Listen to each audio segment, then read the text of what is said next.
Christopher, your reaction to what you heard from Nigel Farage yesterday?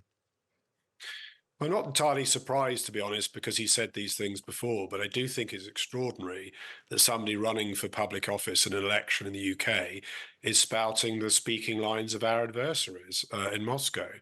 And I think particularly given the implications of this for Europe as a whole, and also for NATO. And I'm not at all sure that Nigel Farage is a sound supporter of NATO, given what he was saying. And the first job of any government is to defend its people, and NATO is fundamentally to our defence important.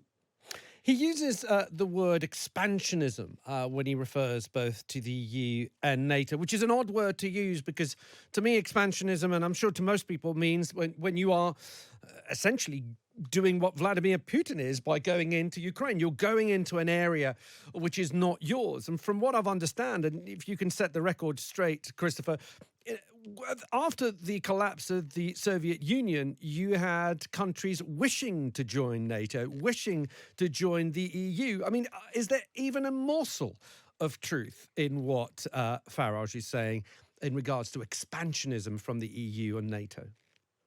No, I don't think so. I mean, both NATO and the EU are organizations which are joined on a voluntary basis by sovereign states. And what Putin is trying to do is preclude that by saying anybody that wants to live in peace on our borders cannot join the EU or NATO. And that's to completely take away the democratic rights and sovereignty of the states that exist in Eastern Europe. And it's completely wrong. And did we not have a guarantee from, well, some sort of guarantee from President Putin before? Was it the Budapest Accords that guaranteed that he would not be going into places like Ukraine? Yes, there are two agreements actually. One was 1994, the Budapest memorandum, which was signed by President Yeltsin, his predecessor. And that was very important because what it did is it was a case of Ukraine agreeing to give up its nuclear weapons in return for sovereign territorial guarantees from the UK, the US, and Russia. And Russia signed up to that. And of course, the implications of that are very serious for nuclear proliferation now, because if a country has made a formal agreement like that to give up weapons in return for protection, and that protection is then violated by one of the signatories, that will imply that you have to have nuclear weapons to defend yourself. But that was followed up in 2009 by a confirmatory declaration by the US and Russia. And that was under this regime, although Medvedev, the Security Council Deputy Secretary, was actually the president at the time, in which it reaffirmed these principles and reaffirmed that Ukraine would remain as a state in its current borders. Mhm.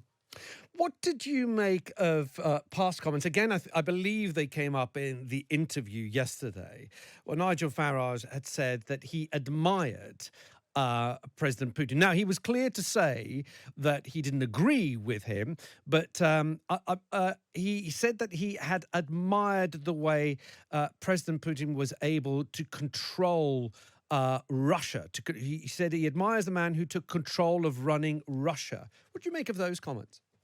I think they're extraordinary if you actually reflect on them.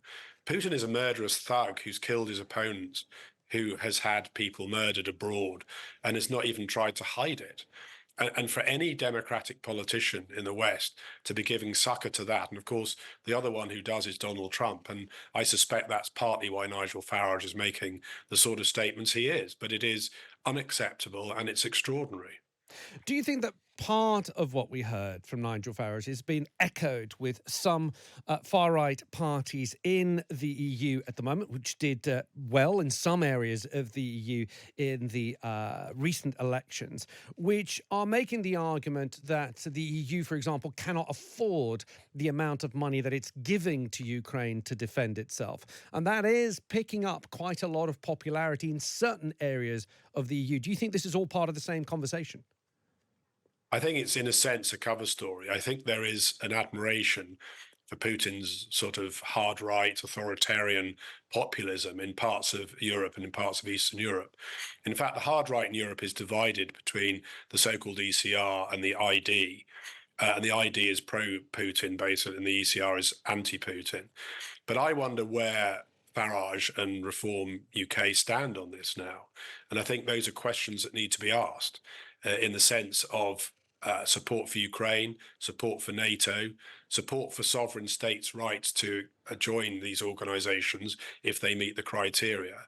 And it's really fundamental, I think, to the future security of Europe to address this. Touching on your, of course, your expertise when it comes to all things Russia, Christopher, having the war go on for as long as it has already, I think at the very beginning, a lot of people were doubting whether Vladimir Putin was going to be able to hold on to power. It seems like he's not going anywhere. Yes, I mean, that's been one of the shocks and the disappointments, I think, that in any other society, even in undemocratic countries, I think a war record like this one would have led to the regime falling.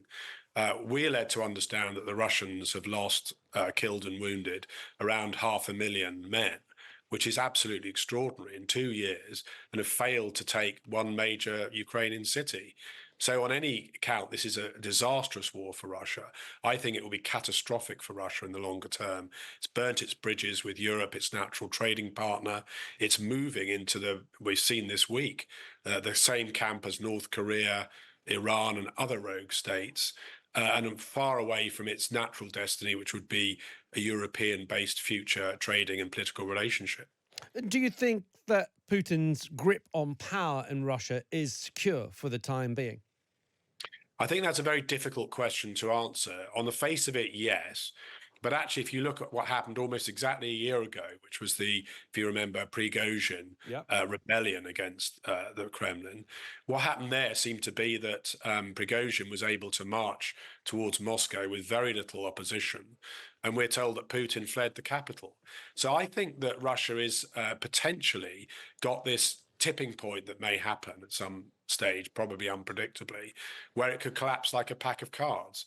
And I don't think it's right to think that Russia is stable, or indeed that the Russian Federation itself, which is after all the biggest land empire we've ever seen, could fragment in those circumstances. And one final question, Christopher, looking forward to the American election, the US election.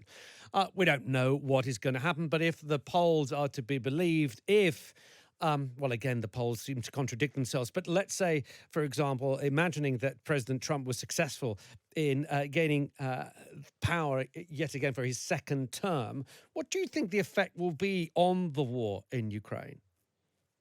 I think it would be catastrophic. I think Trump would basically offer up to Putin the sort of so-called peace plan that he's promoting at the moment, which would be the surrender of about 20% or more of Ukrainian territory to Russia, Ukraine forfeiting the right to decide whether it wants to join the EU or NATO, and the removal of office of a democratically elected president. That would then encourage Putin to pressurize and attack others in due course once he's managed to sort of rebuild his armed forces and his capability. And I think we'd be on the slippery slope to a wider war in Europe, maybe in 5 years' time, but which would be even more serious than the one we've got now. Christopher, thanks for giving us your time.